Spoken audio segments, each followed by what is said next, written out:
Welcome to the Did Nothing Wrong podcast, where we try to cut through the noise and help you make sense of the chaotic information space around us. I'm Griff Somke. And I'm Jay McKenzie.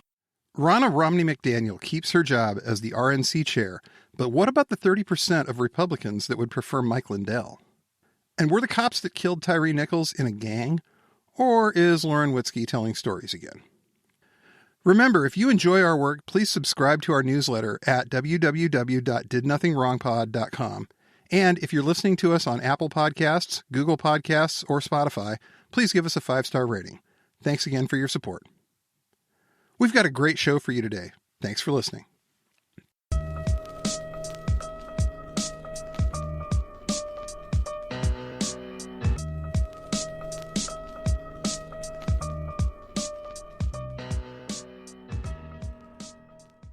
Ronna McDaniel beat out her opponents and won a fourth term as head of the Republican National Committee, the RNC.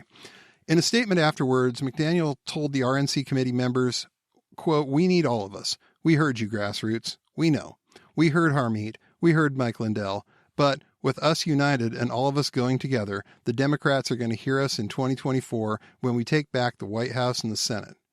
The final vote tally had 111 votes for McDaniel, 51 for Harmeet Dillon, and 4 for Mike Lindell. What do you think this tells us about the state of the Republican Party and its future trajectory? Well, my first thought is, do you really need to hear Mike Lindell? Maybe you have to hear him because he's shouting so loudly, and there are so many My Pillow promo codes that you can't just ignore the guy. Everybody's got to get in on the pillow sales because I guess the returns on that must be good. But yeah, I don't know. Why do they feel like they have to listen to Mike Lindell and he has to be part of the conversation? And I think a bit of that is lip service. But if you look at like this Rasmussen poll, which Rasmussen is kind of respectable, but also very heavily MAGA as a polling company. But they had this poll shortly before the vote for RNC chair, and it had 15% of likely Republican voters supported Ronna McDaniel for another term as RNC chair.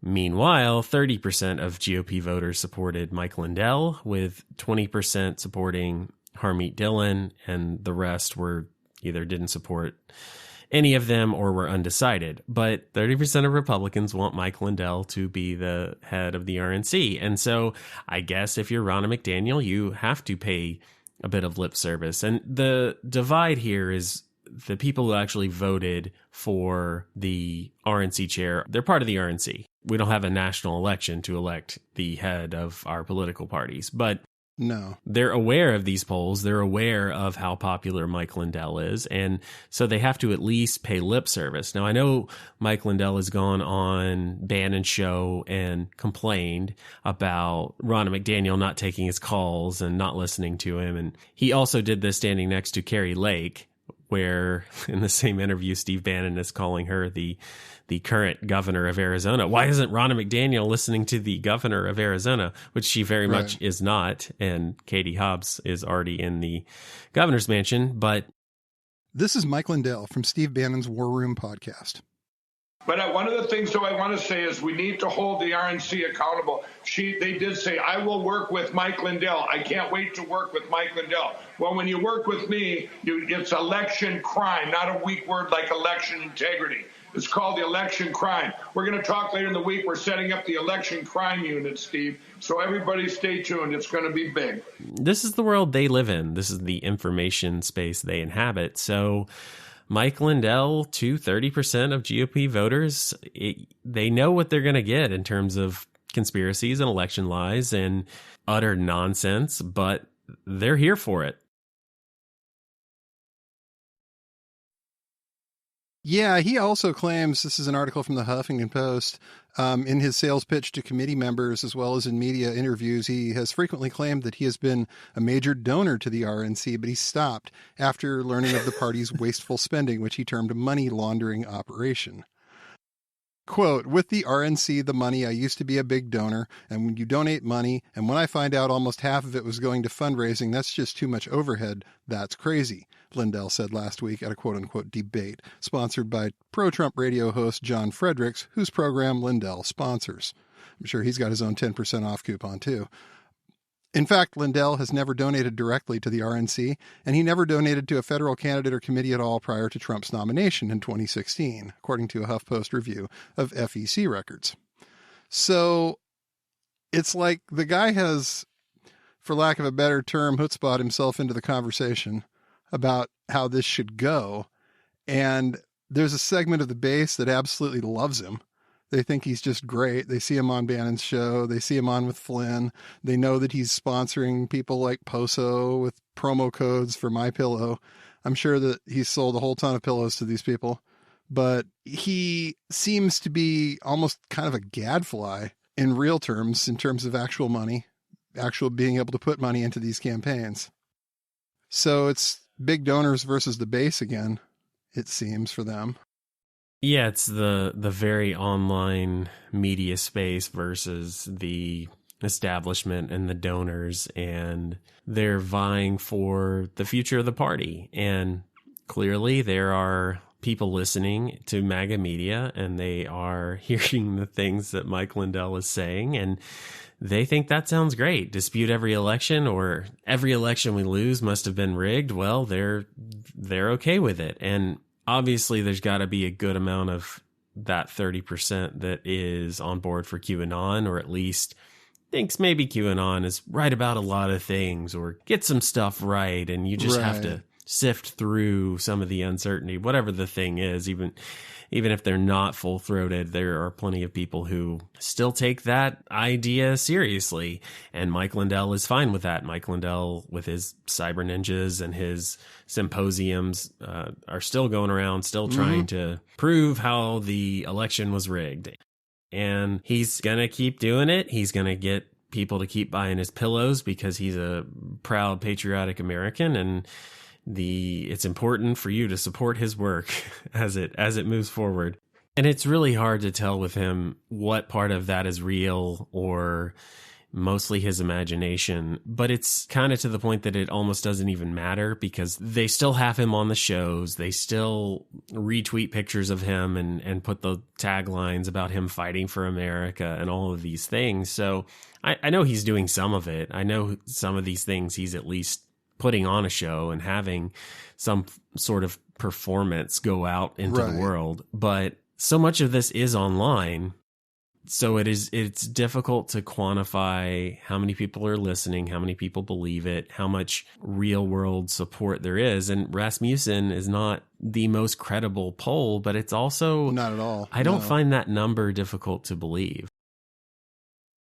We see these tweets about him in their space, in their world, going viral. And even though Mike Lindell got deplatformed, and maybe on the left he really wasn't mentioned, because I think a lot of people were hoping he would just go away or he would just cease to be relevant. Well, on the right, he didn't go away. He's never left, and he's continued to be part of that conversation. So in a way, you look at the three people in the field, and Harmeet Dillon, I think, was supposed to be the MAGA candidate that looked more moderate, because you had kind of the crazy guy and Mike Lindell sitting there. But I think there probably just weren't as many people who knew who she was and haven't really paid attention. I'll look at what I wrote, and this was beginning of January, just talking about who all she's represented. And the list it's a who's who of MAGA, with Mike Flynn and Project Veritas and Don Jr., Dan Scavino, Robbie Starbuck, Daily Wire, Seb Gorka. Another partner at her firm, Ron Coleman, has represented the founder of the Proud Boys, Gavin McInnes, and the alt-right Twitter alternative Gab. And you had Tucker Carlson and Laura Ingraham endorsing Dillon. But again, I think her numbers were probably lower than Lindell's, because plenty of people may have looked at her and said, well, she's a rhino, or she's a neocon. And honestly, 10 years ago, she may have been that. But they really were trying to put her out as that MAGA alternative, that she's kind of going to play both sides a little bit. And it didn't quite work, because, again, this wasn't Republican voters. This was donors and members of the RNC voting on this.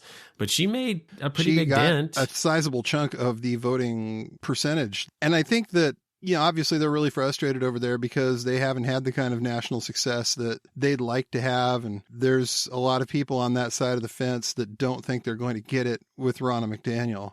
They would like to see that change. Steve Bannon, on Monday after the election, he blasted the RNC saying, whatever you do, don't send them any money. He said this on War Room. I expressed them a little bit on John Fredericks today. There's a lot to talk about the RNC. So just I understand you guys are still worked up. Whatever you do, don't send them any money. Told them there might be a new rebellion in the works against the more establishment-oriented McDaniel. This is a guy who's got a lot of stroke here, and he's got a lot of stroke with that extremely online section of the right. They're going to listen to what he says, and if he's saying don't send the RNC any money if they're going to let Ronna McDaniel still run it, that's going to hurt, at least from that side. And it is a question of what's it going to be like in 2 years? We've got Trump, and his presidential campaign is about to pop off, and he's about to be back on Twitter, and everything is about to go crazy as all the other candidates announce. And we see these competing troll armies that are going to be going after each other. And DeSantis has got his own group there, and they're trying to outflank Trump from the right on COVID and vaccines. And after McDaniel won, Trump truthed out something about, oh, congratulations, whatever. But you can't really see him meaning it, can't really see him minding, honestly, too much who's in charge, because I think he thinks whoever is head of the RNC will be subservient to him. And for the most part, he's right. And that is why so much of the argument and debate here is kind of silly, because Ronna McDaniel just kind of had to go along with whatever Trump was doing or saying or supporting. And she's become a scapegoat, but really how much power does she actually have? How much sway does she actually have? Yeah, I do think it is interesting that DeSantis went out of his way and gave this interview with Charlie Kirk, and DeSantis essentially endorsed Harmeet Dillon and said, we need a change at the RNC. We need the more grassroots. We need someone who's not in DC. We need to be talking to the public at large and all this. And it tells us a lot about where the Republican Party is headed with or without Trump, because DeSantis didn't have to weigh into this. He didn't have to pick a side.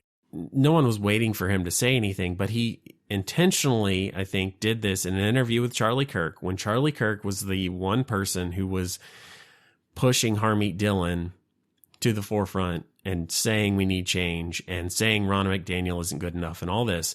And it really, to me, it feels like DeSantis did this because he's trying to get the MAGA media, the influencers, all these people that have been behind Trump for 5, 6, 7 years, and tell them in a less direct way that you can keep doing what you've been doing if you come over here. Here's this attorney, here's Harmeet Dillon, who's represented Trump and Carrie Lake and all of these election deniers, all of these MAGA people. And here's Ron DeSantis endorsing her. And it seems like at the same time, there has been an article with the Daily Beast by Jake LaHood. Right. Let's see. The article from the Daily Beast was titled Ron DeSantis' Secret Twitter Army of Far-Right Influencers. And it does go into some of the defections that Trump has dealt with in the very online right. And you look at guys like John Cardillo and Caleb Hull and these people that have been all on the Trump train and were very much part of the MAGA movement. And they're not denying that. They're not disputing that. They are admitting to this, but they're trying to say, hey, we liked all those things Trump did, but we actually think this is a better way forward. And I think in handling it this way and kind of subtly taking this on, they're trying to not rock the boat too much. They're not trying to disavow Trump, because I think they know if they go too hard here, there's going to be some whiplash, and some people are just going to double down on Trump because how dare you? How could you? But instead, if they say, yeah, I was MAGA too, but what about this guy? What about this thing?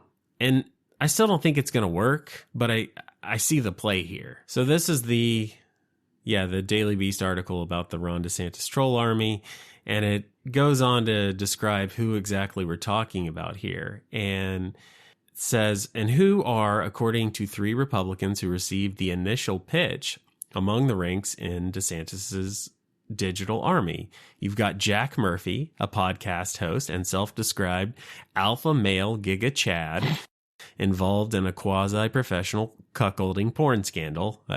We haven't gotten into that, but sidebar, maybe we have to at some point. Sorry, that article goes on. It's John Cardillo, a former Newsmax TV host and unregistered arms dealer who allegedly stiffed the Ukrainian government for $200,000 worth of body armor plates. He also used to go on RT a lot and is buddy with Roger Stone and all these things, but he's trying to be his own man here, I suppose. Sorry, the article continues. Christian Walker, Herschel Walker's right-wing influencer son, who helped tank his father's Senate campaign. True story. Got Dave Reboy, who is a Hungary-loving and Qatar-hating bodybuilder with long-standing ties to John Bolton. And Caleb Hull, an ex-Trump digital strategist who has said some very, very racist things. Yes, he has. We have seen those tweets, and that, again, is another story. But this is not clean-cut MAGA. Yeah. This is not hold my nose and vote for Trump anyway. These are the guys that were down in the mud, that were slinging shit. Literally. Yeah. And this is the DeSantis A team, and they are Trump defectors. And it seems to me like there is a very deliberate play here to say, well, if I'll take the ex-Trump guy who it got revealed that he had an alt that said the N-word quite a bit, looking at you, Caleb Hull. If DeSantis will take that guy, well, why wouldn't he take Cat Turd or any number of purveyors of hate and awful things on the internet? So he doesn't, that's not exactly a banner you want to put out there, right? It's not something he wants to fly over the governor's mansion in Florida that will accept all applicants. But it does send a message. It does. It does. And I think he could have been a lot more wishy-washy about the RNC. Trump was. Trump just didn't really say much. But sitting down with Charlie Kirk, endorsing Harmeet Dillon, who Kirk had endorsed and pushed and all of this, at the same time he's hiring these kind of influencers, it just seems like this is the play. And I'm not sure that it'll work, but it's probably the best play on the board for them. Yeah. At this point, it almost has to be. I mean, you're still looking at that divide between, the big institutional donors that would really, really, really like it to be not Trump, and the online right, who for the most part, they want Trump or nobody. You've got people, for instance, like, Laura Loomer, who says, I'm only voting for Trump. I'm not voting for anyone else. The Republican Party is awful. They're part of the Uniparty. There's that again. Oh, yeah. They have nothing for us. It's just simply the party of big donors. They're going to have a hard time, I think, getting a lot of these people to come out and even pretend to be enthusiastic if DeSantis ends up somehow getting the nomination, because really there's no way Trump's going to go quietly. There's no way Trump's going to say it wasn't stolen. There's no way Trump's going to go into the good night. And I don't know how they think they're going to get that to happen. I don't know how they think they're going to win. I really don't. If Trump wants to stay around, and have you met Trump? Have you paid attention to anything in the last? You think the guy wants attention? I mean, there's so many reasons why he will stick around, because fuck you, because as long as he's quote unquote in the race, he can still get donations, because he loves attention, because he's a narcissist, because he can. Honestly, he can do nothing more than tweet on the toilet, and that will be enough evidence for QAnon to say he's out on the front lines and digging the trenches himself. Like, they don't need much. to to keep casting this guy as the hero and savior and all these things. So yeah, there are more defections in the DeSantis camp, and I don't really get it. I understand why they think he's a better candidate. I do not see how he wins. Right. I don't see the path forward. I honestly think the best play for him would be to sit this one out and try again in 4 years. But it seems like they're going to try, and we're going to be pretty nuts. Yes, it's definitely going to be the campaign to watch in 2024 leading up to the election. And you thought 2016 was wild. I think we've seen nothing in comparison. This is going to be just the biggest shit fight anybody wants to see. I mean, it's going to be Trump 2016 versus Trump 2016, which is, when you look back at that race, it was the old institutions and the media and Democrats against this crazy upstart, very online 4chan movement. But now it's the 4chan Civil War. That's really what we're looking at here. Absolutely. Absolutely. And, best of luck to both sides. Indeed. Let them fight. So, an incredibly sad, disturbing, and upsetting news that somehow isn't going to surprise anyone. The right-wing commentary following the horrific killing of Tyre Nichols in Memphis, Tennessee is markedly different than what we saw from these same commentators following George Floyd's death at the hands of Derek Chauvin. Whereas with Chauvin, a white police officer, the right went out of their way to falsely claim Floyd died of a drug overdose and that Chauvin did nothing wrong. However, the black police officers involved in the death of Nichols are not getting the same treatment. Rather than defending them, some right-wingers are claiming these cops were members of a street gang known as the Vice Lords, and the murder of Nichols was a gang-directed beating. Are these and the other arguments they're making as racist as they seem? I don't know how to take it any other way.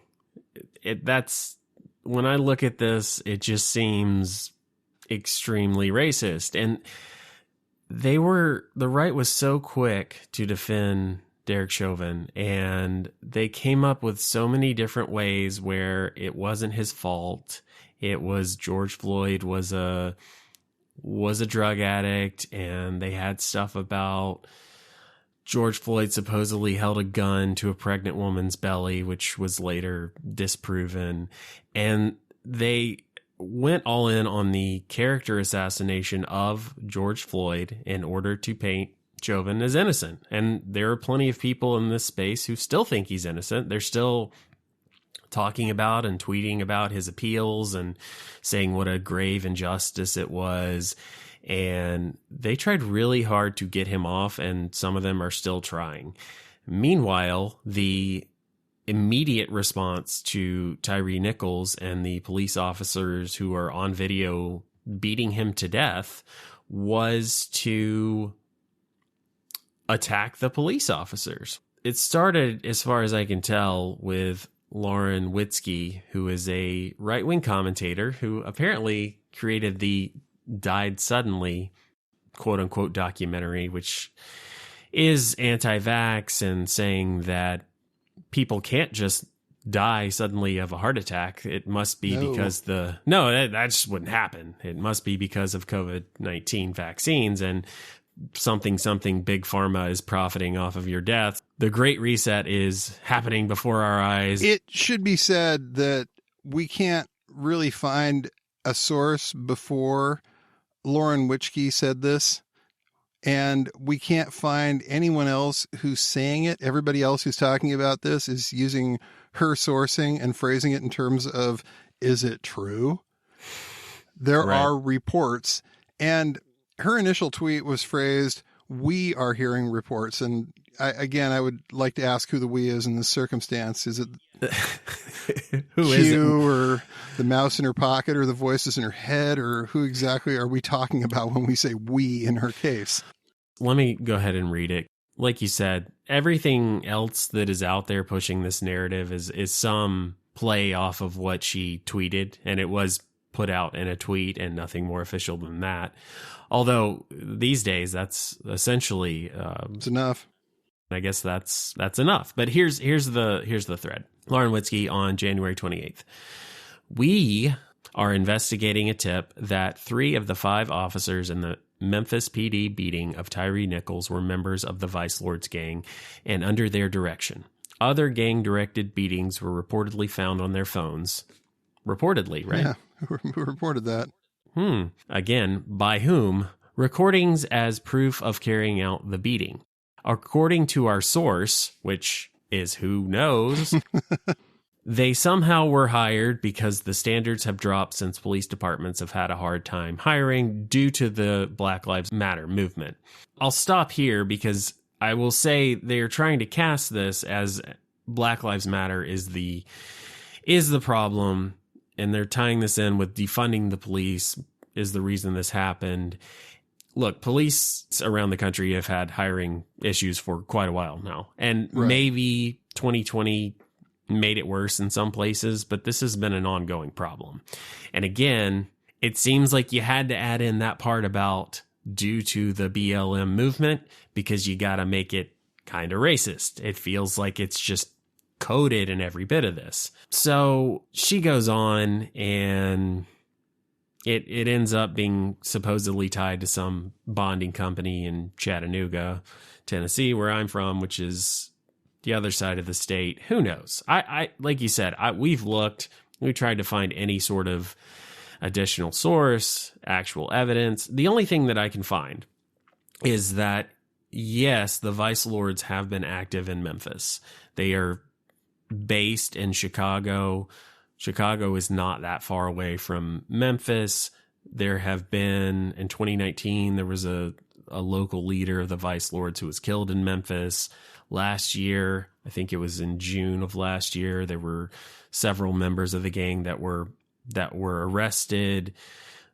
So they're in the city. They do exist there. Whether or not that has absolutely anything to do with Tyre Nichols or the police or these police officers in particular is entirely unsubstantiated.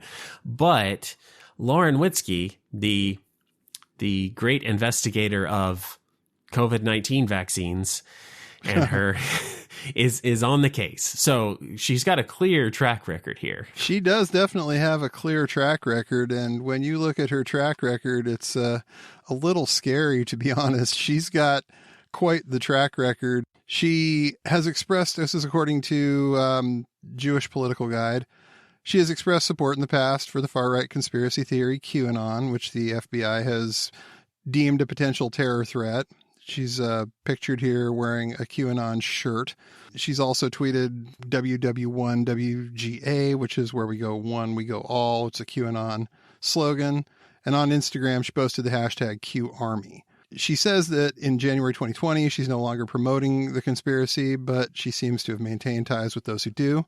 She also did an interview with a website called VDare. Which is a white nationalist website. They make no bones about it. It's a guy named Peter Bromlow. She, in that interview, stated, America is tired of communist media outlets like CNN and the rest absurdly smearing Americans who want to limit immigration, including African Americans, Cubans, and Jews, as white nationalists or somehow fringe. Yeah, that's not an outlet you want to go talk to, really.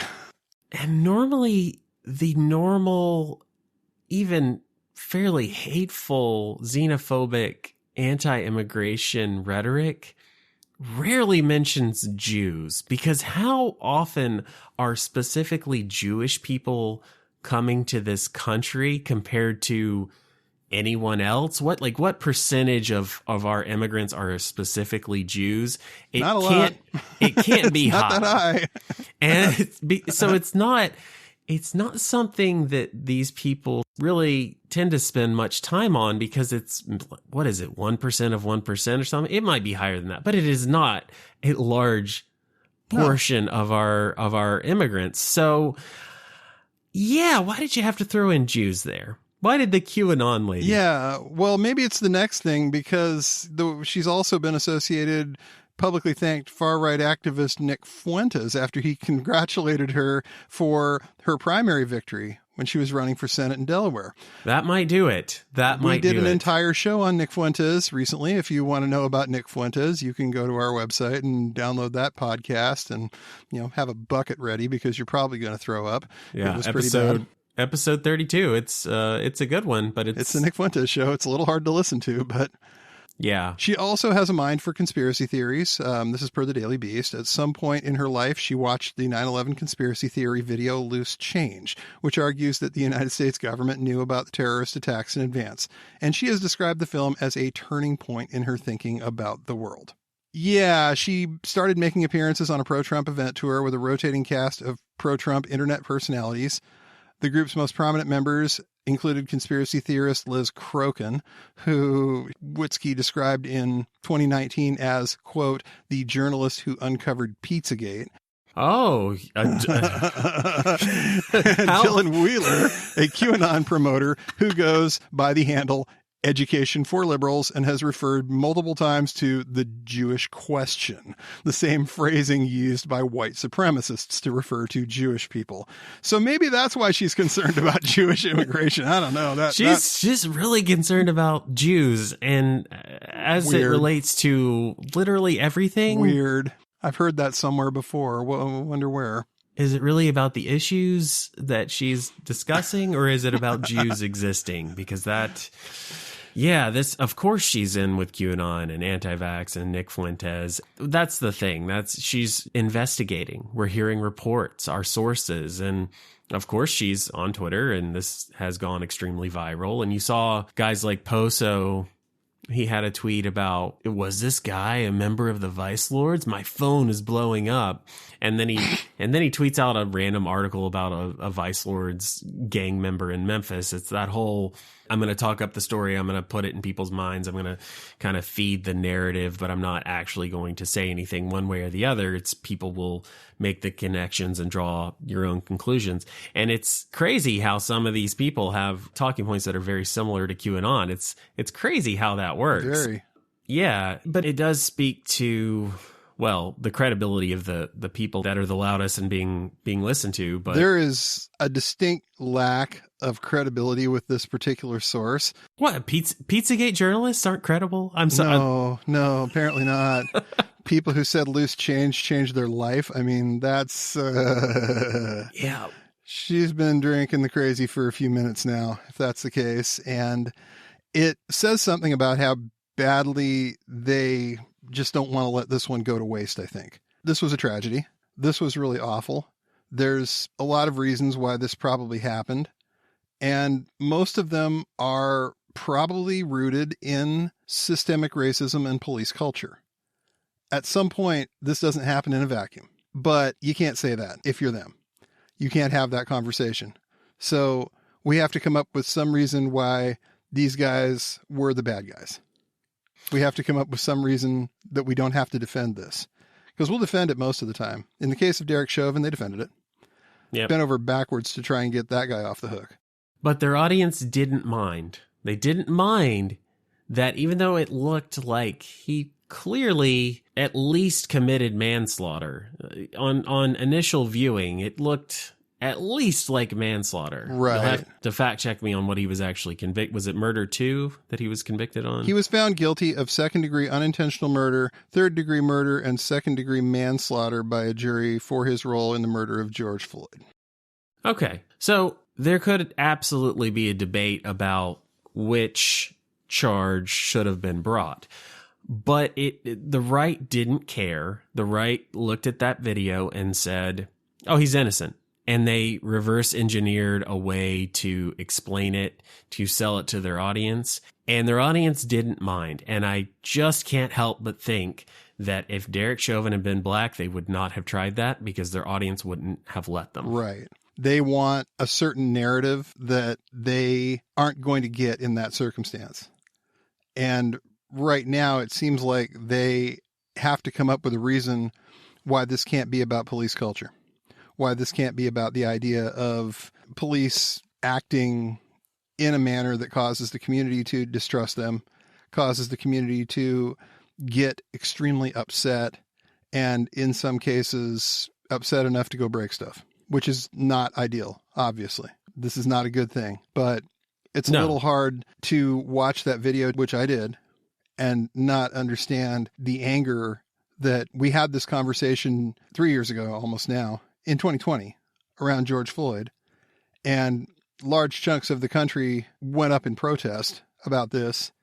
And here we are in 2023 still having the same conversation. Right, because what has actually changed in terms of police culture, in terms of holding them accountable? Nothing. Yeah, we had unhelpful things like abolish the police, which we don't support and don't think really fostered any sort of helpful conversation. But that was honestly a fairly fringe idea. And what you have on the other side of the aisle is a complete unwillingness to change anything, to reform, to hold them accountable, to even just criticize them at all. Right. I mean, in this debate that they're having, they're not criticizing these cops. They're not even talking about Tyre Nichols that much. It is just, no, this isn't about them being cops. That's not the part they're criticizing. It's, well, they're gang members, or this was a gang riot or initiation, or there's even one out there that some random Twitter account that's of course verified, Sir Major, whoever that is. He lists Twitter Spaces host as part of his bio. So we should get that in ours. Yeah, Cool. Absolutely. It's really hard to do. You just click a button.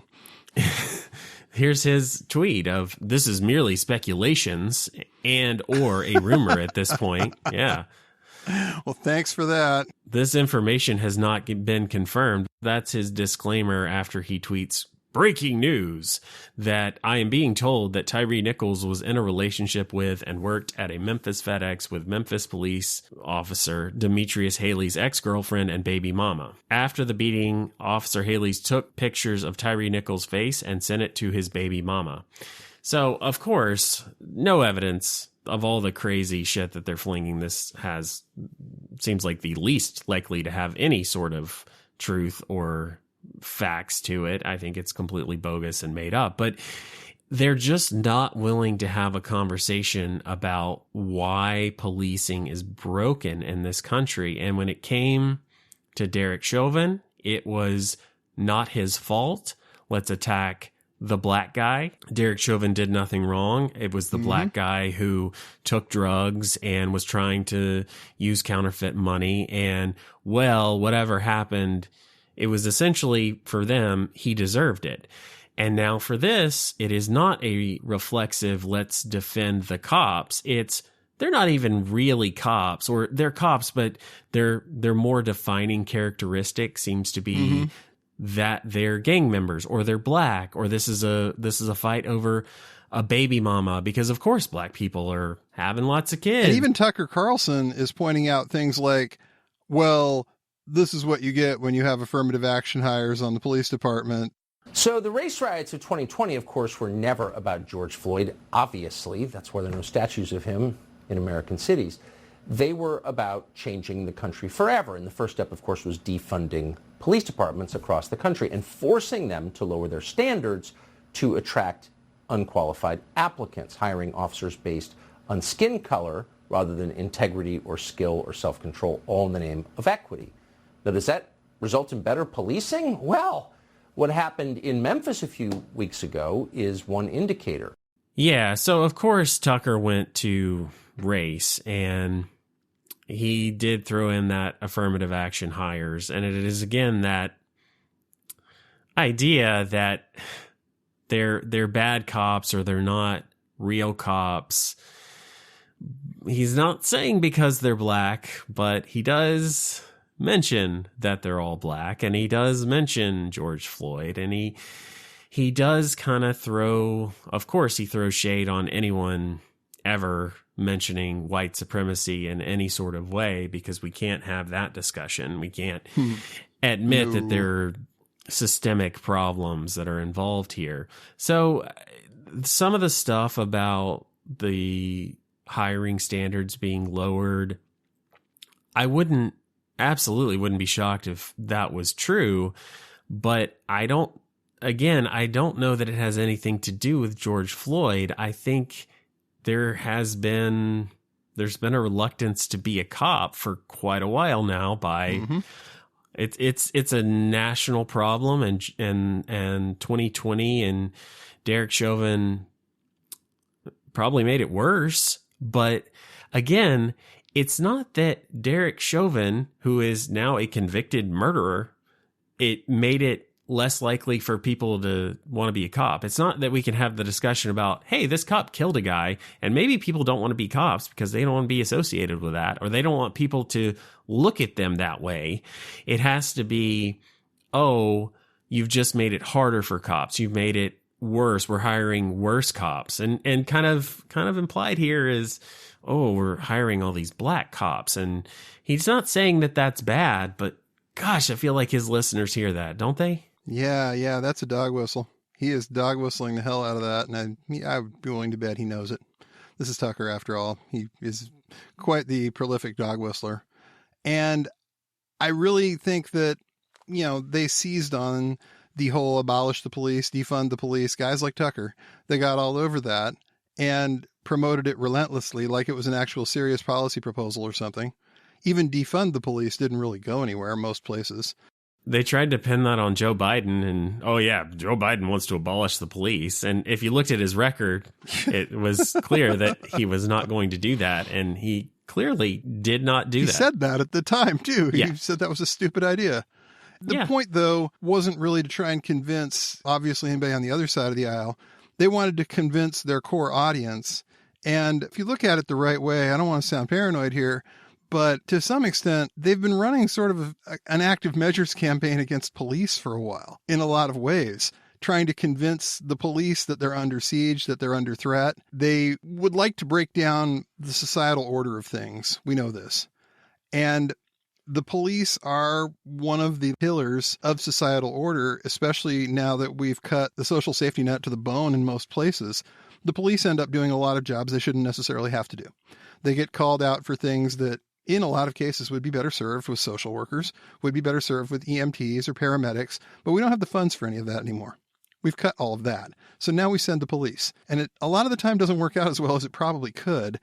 And we want then these people who are sort of holding a section of this together to feel like they're under threat, to feel like they're under attack, and to either quit their jobs, maybe move somewhere that's not a big city, that's not quite as stressful, or to almost go on sort of a slowdown strike.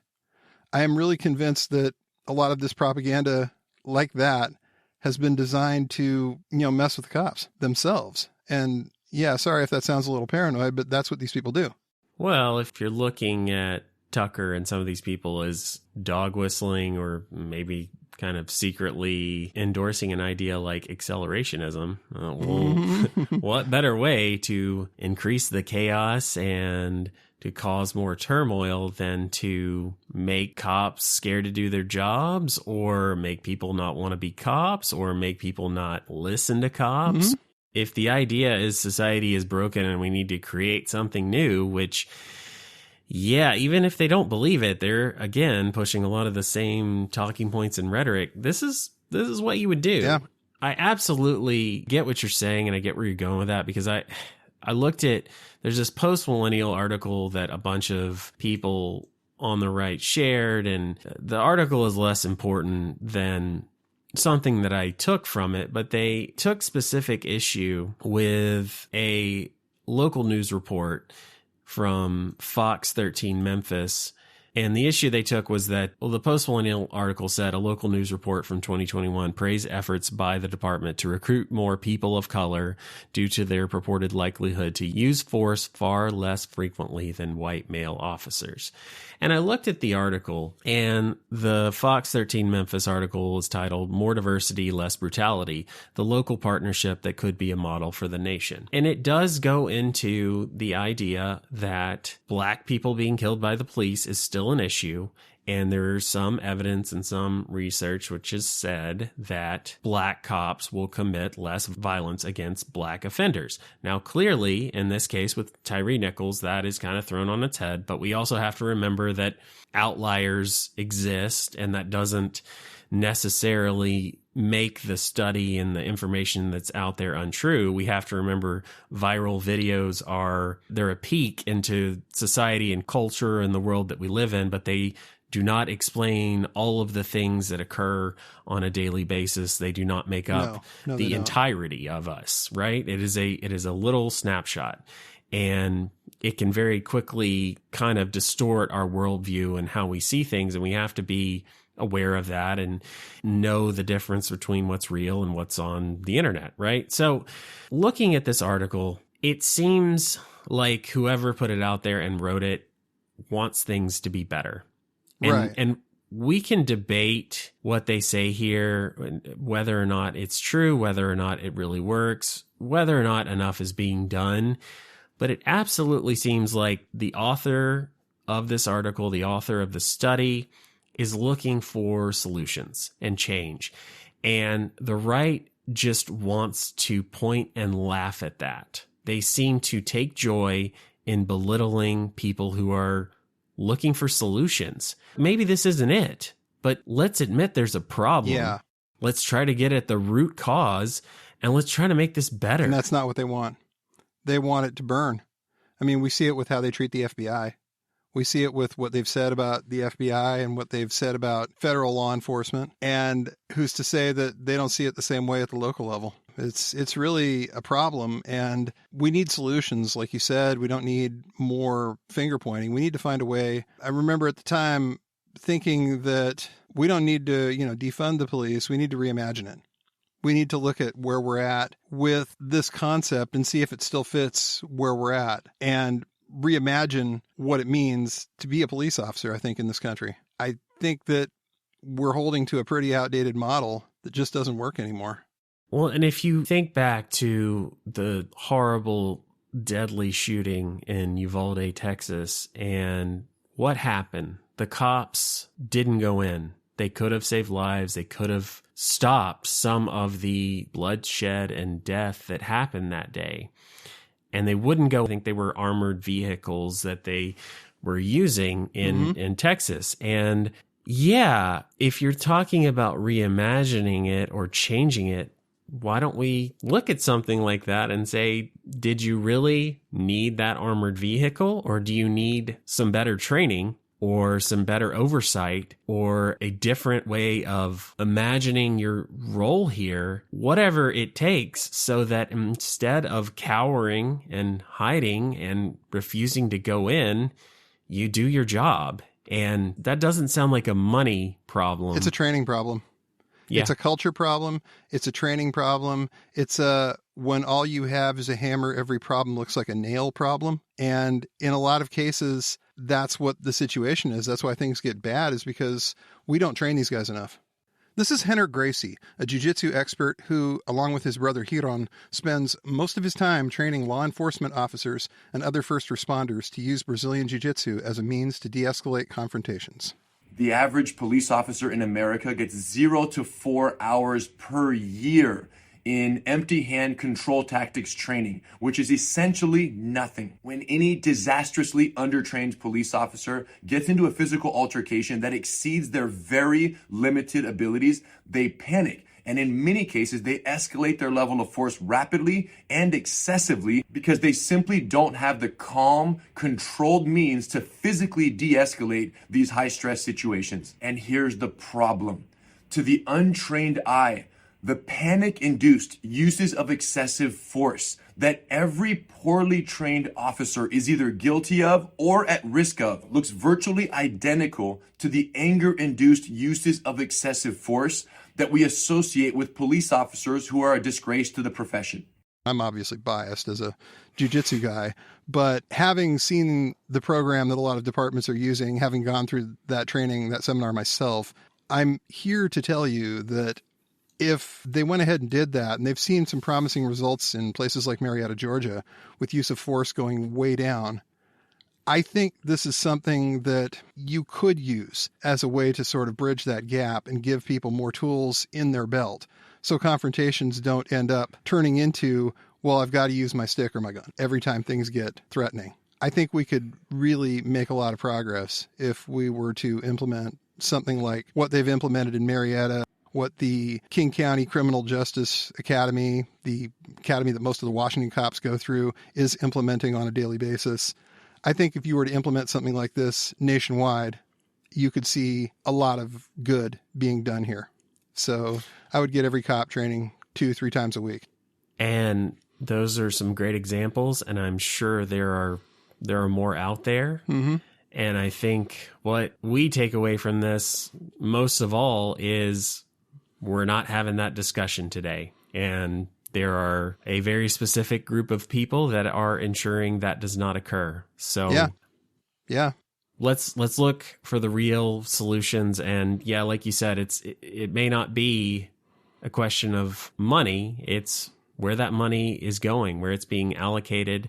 They may have enough resources, but maybe they're not going to the right place. Stop paying for Grossman seminars and start paying for Henner Gracie seminars.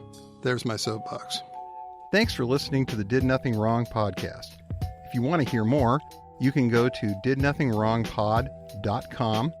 You can also follow us on Twitter at James, the word 4, and the letter M, all one word, and Grizza BJJ, Grza BJJ, as well as DNW Pod.